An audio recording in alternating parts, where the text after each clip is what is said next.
Yeah. I got multiple notifications on LinkedIn that people working in the prime minister's office were looking at my profile. More than once, I got these notifications, and the first time I was like, okay, what does that mean? And the second time and the third time, and it was clear to me that um, I had said some things that were not so good for their public relations team.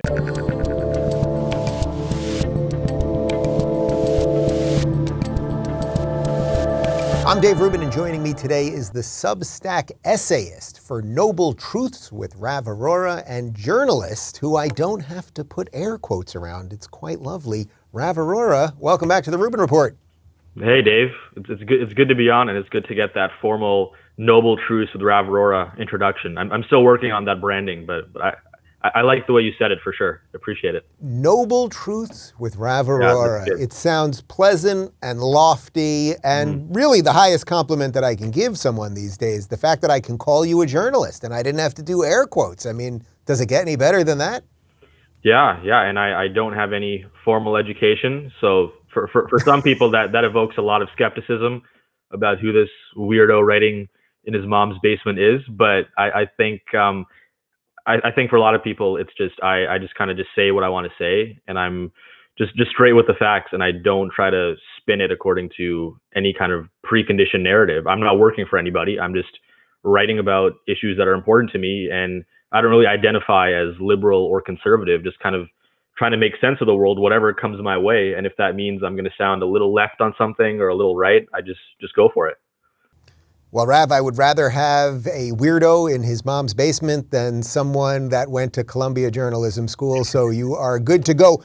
Most of my audience probably recognizes you. You've been on the show for multiple Friday panel extravaganzas, but you do fine work as a journalist. You are up in Canada, and the reason I wanted to do this condensed interview with you today, and we're just sort of shooting this on the fly, is because you've gotten into some hot water with your prime minister up there in Canada, Justin Trudeau, who, in my estimation, is the most authoritarian, I would say, world leader from a Western nation. And you've been writing a bit about him and what's going on in Canada, and now the government is looking into you. You scary person in your mom's basement. Yeah. I don't know why I'm so threatening. I mean, I don't know. My mom has been funny about this, and I can talk about that in a second. But I wrote an op-ed in the New York Post calling Trudeau basically a horrible authoritarian leader who's violated basic human rights, civil liberties, and constitutional rights, specifically with respect to the vaccine mandates. And I just talked about how my family were immigrants from India, and we came to Canada in search for more freedom, whether that's financial, social, political, vocational. We just wanted more opportunities, and that was kind of the idea that my mom and my dad had, is to give us more freedoms, right? Give their kids more freedom so they can pursue what they want to pursue. And here we are during the COVID pandemic, and yes, there are many issues surrounding keeping people safe, keeping vulnerable people safe, and there are various restrictions that perhaps make sense. But when it came to just my freedom, it was completely restricted. I couldn't go to the gym for the longest time, for several months. Couldn't go out to a restaurant and dine in, and I couldn't even travel by air. I couldn't even fly or go on a train anywhere in the country, let alone leave the country for several months due to the travel vaccine mandates that outright banned the unvaccinated from traveling anywhere other than if you want to go in your car. But even that, you couldn't cross the U.S.-Canada border, and I missed out on a lot of opportunities. Like in December, for example, I was talking to Ben Shapiro's team. I've been on his show a couple times, and we were thinking about doing something in Florida actually at the time in person, and I just couldn't go because I was banned. I was deemed as a second-class citizen who was not able to travel. And so in this article that I wrote, I just made that point of, in many ways, my freedoms would have been more secured in India, the country that I came from, than here, even though we came here for more freedoms. And that to me is just a total travesty, and really makes us reevaluate what the supposedly free liberal democracy here in Canada, where our freedoms are completely restricted. So you write the piece in the New York Post, and of course, nothing you're saying is coming as a surprise to my audience, because obviously we've covered a lot of what's going on with Trudeau in Canada, and the trucker convoy, and freezing of bank accounts, and all of that stuff. So I think everyone watching this is on board. They hear what you're saying. But then how did this thing level up? You suddenly found some government people were doing a little digging on you. Yeah. I got multiple notifications on LinkedIn that people were that people working in the Prime Minister's office were looking at my profile. More than once I got these notifications, and the first time I was like, okay, what does that mean? And the second time and the third time, and it was clear to me that I had said some things that were not so good for their public relations team, and I don't know who it was that looked at me, whether it was just some 27-year-old intern at the public relations office, or whether it was somebody higher up.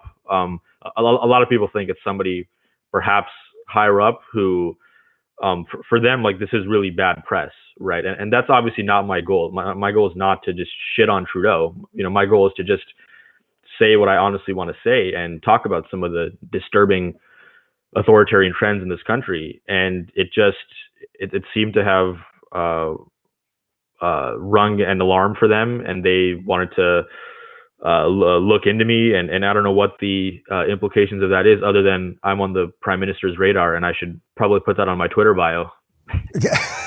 It should be on your Twitter bio for as long as you're allowed to be on Twitter. I know a little something about how tenuous that can be. Yeah. But can you just talk, like, joking aside for a second, can you just talk about the chilling effect of that? I mean, look, you're outspoken publicly. You're a young person trying to make your bones, make your career. You are publicly unvaxxed, so you could not leave the country. You're critical of the government, and now you have government agents, in essence, looking closely at your work. I mean, you're in your mom's basement, as you said. It's not the most fun thing in the world. Yeah. No, some people have mentioned to me that I should take this a bit more seriously than I am, and I think that's just my personality. Is like I don't take these things super seriously and lose sleep over them. I mean, if Trudeau's losing sleep over me, that's fine enough. I don't want to lose sleep over making Trudeau lose sleep. But no. In all seriousness, it is very chilling that one article can have that kind of effect, especially given that I don't really have like a massive platform yet. I'm still growing. I'm still a young person, and I mean, even just on Twitter too, with that article that I posted, there were so many journalists, government-funded journalists, by the way, working for the CBC, working for Global News, the Toronto Star, that were pointing out that this op-ed is total balderdash, and he should just get vaccinated, and he's just whining about his freedoms. And a lot of people, by the way, weirdly enough, were saying, oh, he should just go back to India. Why is he even here? Like, people like that were saying, and it's like, whoa. Why did we just go like Trumpian suddenly? Like, why? Like, I thought this was the rhetoric that, was associated with Trump. And then that was one of the points of that essay, and a couple of other essays that I've written before too. It's like the direction we went in the name of safety, diversity, inclusivity. It's exactly what we feared would be of the other side. Like, Trudeau genuinely has become this monstrous, discriminatory, authoritarian leader that we all feared Trump would be. And I'm no Trump defender. I'm not going to defend him or openly support him or just any of that. But what Trudeau is displaying is true authoritarianism. It's true stripping people away from their constitutional rights and their civil liberties. And it's when you're a young journalist, I'm definitely not part of the conventional narrative, because I'm not writing for the CBC. I'm not writing for any of these traditional outlets. I'm just an independent writer, and it seems to be there's a weird shortage of that here in Canada. Like, otherwise, it's mysterious why I've risen, whereas other journalists haven't. It's like there aren't enough independent journalists who are willing to say what I'm willing to say, because they rather get their journalism degree and work for the CBC and get paid a certain salary and spew out the same political narrative over and over again. But for me, it's like that. I don't want to be anything close to that. I want to be my own independent voice and raise these concerns about my country. Yeah, I mean, you bring up a couple interesting things. I mean, first, this idea that Trudeau, in essence, has become what they purported Trump to be. Trump turned out not to really be those things, for all his faults, and now you've got Trudeau who's actually doing many of those things and exercising that state power. But to your latter point about these journalists that go work for the CBC and everything else, you guys have a major problem right now in Canada that we don't necessarily have here yet, or at least so obviously, which is that the government not only does fund a huge amount of your journalism overtly, here they do it more subtly, but now independent journalists like you and Ezra Levant over at The Rebel and a bunch of other people that are trying to do some interesting things in Canada are going to be held to sort of untenable standards when it comes to your work, right? Yeah, exactly. It's there's a very small minority of journalists who are doing what me and Ezra, and I'm trying to think who else I would put in that category. I mean, Rex Murphy writes for the National Post, so he writes for an established outlet that's conservative leaning, and he's been on Jordan's podcast a bunch to talk about Canadian politics. But I think the incentives are so stacked. Like if you're a young journalist, right, my age or a bit older, and you're conservative leaning or libertarian leaning, and you're really dissatisfied with what the government is doing right now, it's like, why would you ever want to do this? Like, why would you ever want to get into this career path where the odds are so stacked against you that you know if you want to have a well-paying job, if you want to put food on the table for your family, you have to apply to the CBC, the Toronto Star, and you have to continually perpetuate and regurgitate these same narratives. Otherwise, you're not going to be making a lot of money. I mean, even with local outlets here, like I live in a small city called Chilliwack, about an hour away from Vancouver.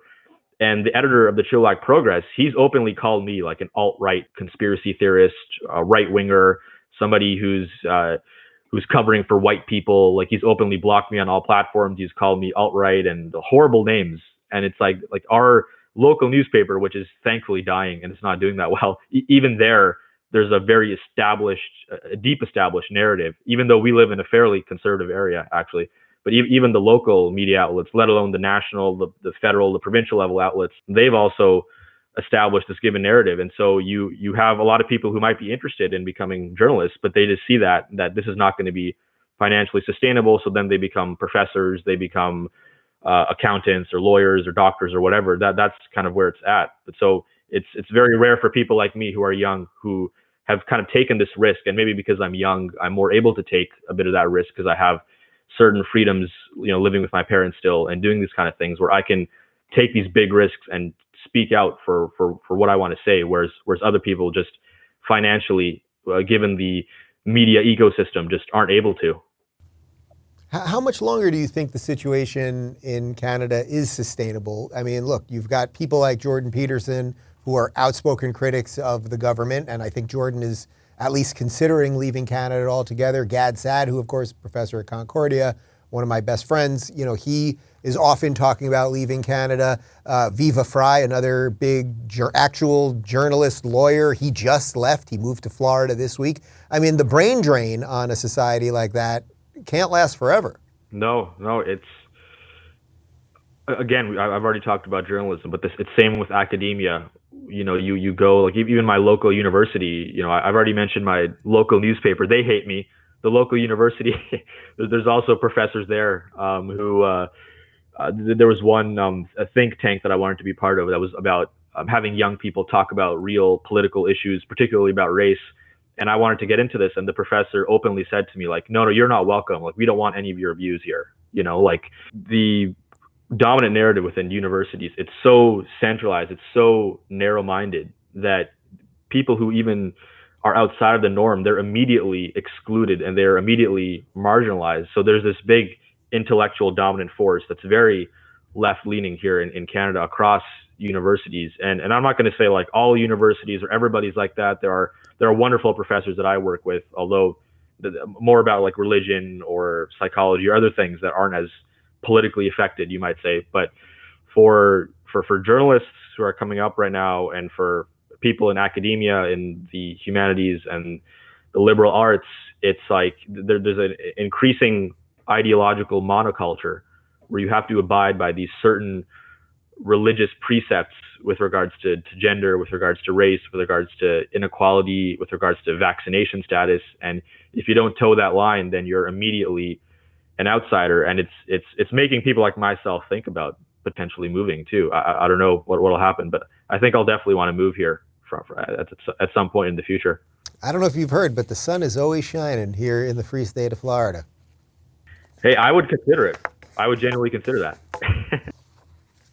All right, we'll take this offline. All right, well, I wanted to do this quickly with you just so that people could hear about this, because you are fighting the good fight up there. I didn't know you were doing it from your mom's basement. Now it seems doubly cool what you're doing. So keep fighting, and we'll link to your Substack down below so people can find of course. Hey, it's a nice basement here. It's a nice basement. It's not that you got a window in the basement. I mean, that's pretty good. A window. It's not like she's just throwing fish heads down there once a week. By the way, I'll just quickly say too, like, my mom has been very fearful and discouraging me from ever writing anything bad about Trudeau. She's been like, Rav, do we need bodyguards outside? Like, you have little siblings, Rav, who go to school. Like, don't ruin their reputation by being this like supposed scary right winger. She's like, maybe we have to move places or change addresses. Like, don't write anything bad about Trudeau, in her very Indian mom kind of way.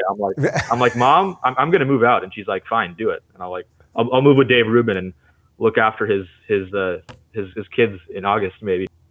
The only thing is we don't have basements in Florida because of the storms, the flooding. So let me see what I can do. I'll get back to you on that one. Yeah. You got to expose some racial diversity. They need to see some brown. They need to see some brown faces. Indeed. All right, Rav, keep up the good work, man. All right, thanks. If you're looking for more honest and thoughtful conversations about the media instead of nonstop yelling, check out our media playlist. And if you want to watch full interviews on a variety of topics, check out the full episode playlist. They're both right over here. And to get notified of all future videos, be sure to subscribe and click the notification bell.